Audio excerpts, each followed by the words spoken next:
ଗୋଟେ ସନ୍ଦେହ ଥିଲା ଭାଇନା ଆସିଥିଲି କଣ ଗୋଟେ ଜିନିଷ ବୁଝି ବୋଲି ଆସିଥିଲି ସ୍ୱାମୀ ସ୍ତ୍ରୀ ଦୁଇ ଜାଗା ଆସିଥିଲି ଗୋଟେ କଥା ଗୋଟେ ବୁଝିବାର ଥିଲା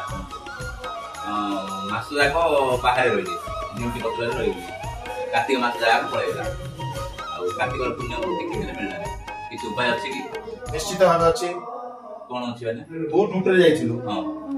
कर्म ही उपासना कर्तव्य ही भगवान बुझल ना तू तोर ड्यूटी करथिलु ड्यूटी इज गॉड मालिक अछि कथारे आ सेटा ठीक अछि करछु हेले मध्य एबे हमर आरंभ जदी करथिले जति पुण्य मिली थाता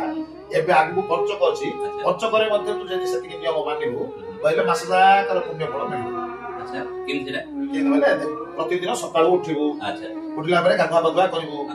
सकाळ सकाळ सूर्य को अर्घ्य टिके दबु नमस्कार करिबु नमस्कार प्रिय भानु हां नमस्कार तापरे ये तुलसी की पानी टिके दबु तुलसी सेवा करिबु हां सकाळ प्रातः स्नान आ तुलसी सेवा आ सूर्य को अर्घ्य दान ए सब करिबु तापरे जो बड़ एकादशी पड़छि से बड़ एकादशी दिन उपवास करिबु रविवार दिन बड़ एकादशी पड़छि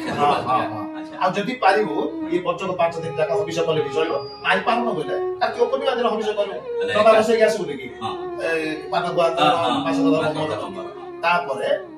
दान पुण्य कोटे करू ब्राह्मण भोजन प्रिय पड़ोस बोले ब्राह्मण डाके पेटे खाया दे दे तो आराम करे से ओडी मार के जाओ बढ़िया